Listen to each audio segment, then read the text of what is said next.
Welcome back, listeners, to Sandman Stories Presents, a folklore podcast where I read you to sleep or until the next story. I'm your host, Dustin. And if you want more Sandman, I have extra stories that are too spicy for the main feed available on my Patreon. And you can join at the free tier and get everything. Today we are back in the book of Creole folklore written down by Alcée Fortier. In today's story, we get a bit of a glimpse back to the slave trade and how lives were before they were snatched from the continent. Also, Africa is not a country. Okay, let's begin. The Little Finger. Before we came here, poor devils, we were all free. We were not obliged to work for any master. It is the whites who came into our country, Africa, to get us. They stole some of us. They bought some of us from our fathers for a red handkerchief, for a bottle of tafia, or an old gun. When we went to war, those who were caught were sold to the whites, who came to trade on the seacoast. We were led away, tied together, tied two by two, and when we reached the seacoast like a herd of cattle, men, women, and children, we were exchanged, not for money, but for any kind of merchandise. And the whites put us into ships and brought us here.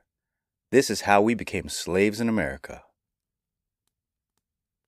When Manga, my grandmother, arrived at the seacoast, she saw a pretty little town with small houses.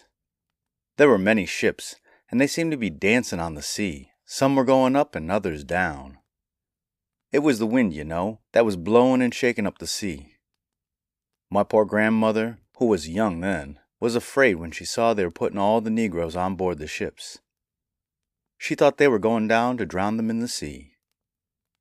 A white man came to her and bought her from her master. He took her to his house and told her in her own language, "I bought you to take care of my little boy." He had a pretty house with a store in it and a pretty garden. Behind the house was an orange grove, and the trees were so large that there was a fine shade underneath. To show you how my grandmother's country was a good one, I will tell you that the orange trees were in bloom the whole year. There were flowers and little oranges and ripe oranges all the time. The house was near the sea, and every morning Manga took little Florimond to take a bath. The little boy was so pretty, and his father and mother were so good, that Manga would not have left them for anything in the world. She loved little Florimond so much. His hair was curly, his eyes were blue, and his skin was white and rosy. Everybody adored the poor little boy. He was so pretty and smart. He could sing so well and imitate all the birds so admirably that it is often thought that it was the Nita that was singing in the trees. Nita is a little bird in Africa which sings at night when the moon is shining. It perches on the top of the tallest tree, and if there is a light breeze, it sings better, for the swinging of the branch helps the little bird to sing, as the rocking of the hammock helps a man's lullaby. Florimond imitated the Nita so well that everybody was mistaken, and it amused the boy very much. Florimond's father used to trade with the Negroes that lived in the woods, so one day he started to get gold dust and elephant's teeth.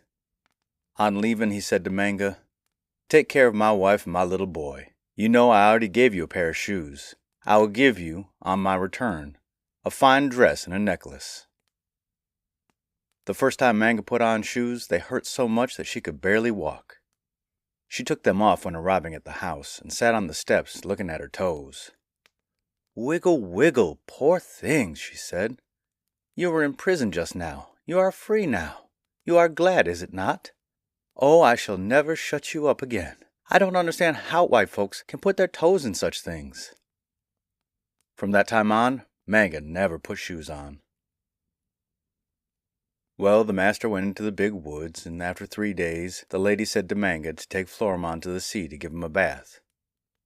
While the little boy was playing with the shells in the white sand, they saw a skiff with several persons come ashore. A white man disembarked and passed by Manga, and she felt a peculiar sensation, as if some misfortune was about to happen. The eyes of the man shone like those of a cat in the dark. As he passed, he said, "Good morning, Florimond." But the little boy did not reply. When they arrived home, the lady sent him to play in the yard, and every time the master was away, the strange man would come to the house. Florimond did not want to see him, and he said that he would tell his father one day about the stranger. The latter said to Manga, "You little black imp, if you ever open your mouth about what you see here, I'll cut your tongue with my big knife. Then I will carry you to my ship, sew you up in a sack, and throw you into the sea for the fish to eat you." Manga was so frightened that she would not have said a word, even if they had whipped her for the whole day. In the evening, Florimond cried so much that it was with great difficulty that Manga succeeded in putting him to sleep. Her cot was near the bed of the little boy, and during the night she saw the pirate enter the room with a big stick. He struck the little boy on the head and said, "He is dead. I will put him in the hole which I dug in the yard. Now I must attend to the black girl." Manga, however, had already run away into the yard, but the man, thinking that she was in the road, ran out to catch her. Florimond's mother came into the room, took the little boy's body in her arms, and buried him in a hole near the place where Manga was. She was not quite through with her ugly work when she heard a noise and ran away. She met the man, who said, "I believe the girl has gone into the woods. We need not worry about her any more. The lions and tigers will soon eat her up. Now I must go back on board my ship, and when I come back, I'll take you with me." The lady went into the house, and Manga came out of her hiding place.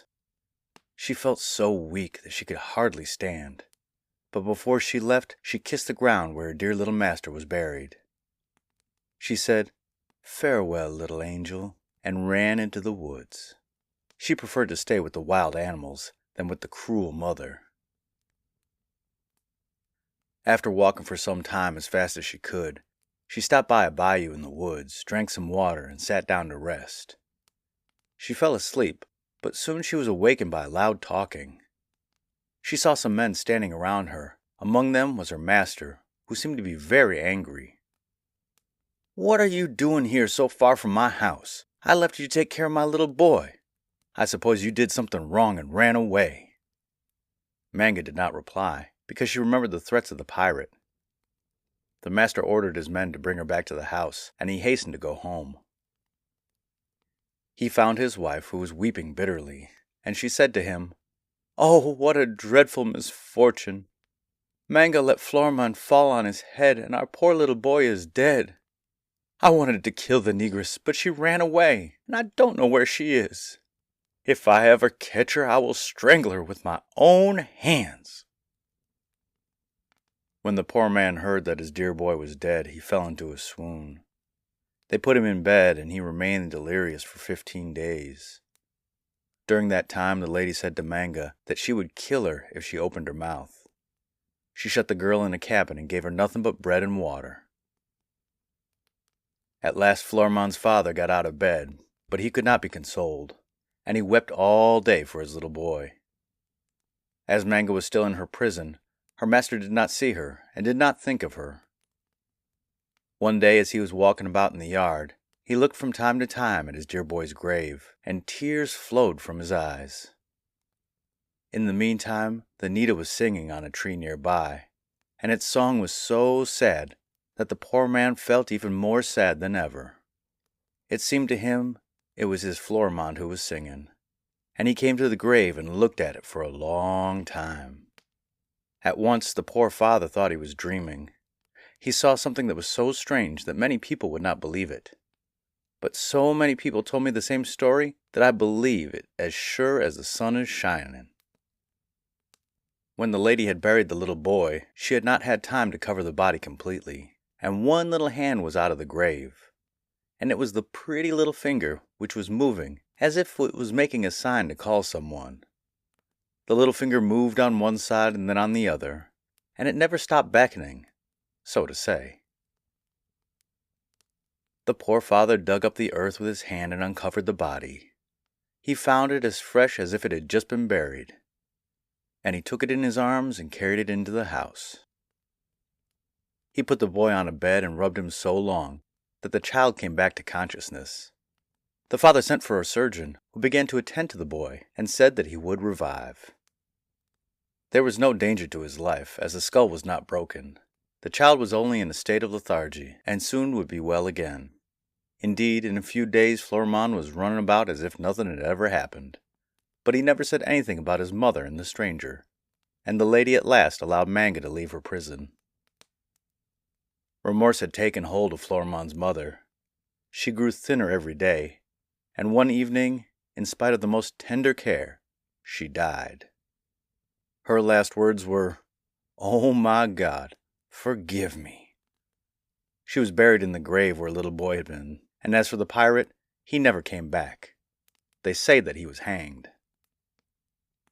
After his wife's death, Florimond's father left Africa and sold Manga. She was put on a ship, and this is how she became a slave in Louisiana, and related to me the story of the little finger. The end.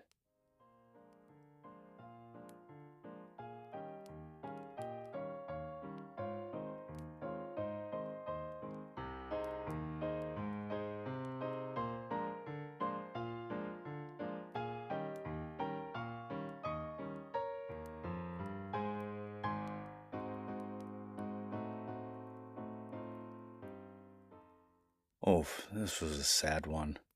I really like the connection back to Africa, although I would like a bit more information on where in Africa, as it is a continent, it's very large. And especially I'd like to make a little bit of a connection to my family because on my mom's side we do have some African connections, but it's mostly Ethiopia and I do believe Ghana. I gotta look at it more. And I was a little bit uncomfortable with the old terminology for black folks, but I just read it as it was in here because it wasn't doing it in a derogatory way, I felt. If I'm wrong, please, please, please, check me. There's still a lot of old country embedded in the Louisiana folklore, and I love reading it every time. I'm getting close to the end of this book, but I look forward to finding more from this author. And if you would like to get just a bit more of me, albeit a sweary, racy version, hop on over to my Patreon, Sandman Stories After Dark. The link is in the description. And the podcast shoutout is to the Kpop Sundae. These are your Sundaes bringing you all the Kpop news and music. They are currently on Season 5, but all of them are listenable. Hosted by Min, JR, Old R, and Serin, these women cover all sorts of music and industry news to keep you connected to your favorite K-pop bias. Yes, I am a 40-something-year-old man that enjoys K-pop, and I won't apologize. So if you like their show as much as I do, go and give them a listen, a like, and a review.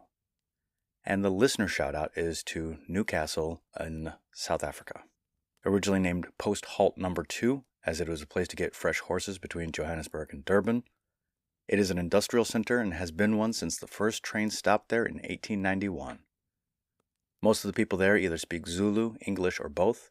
Zulu is the largest ethnic group in the area, with a large number of Chinese people that moved there after 1980. It has sister cities with several other Newcastle cities, including the famous Geordie one, and others in Japan, Switzerland, and Germany. And, of course, I would like to visit there someday.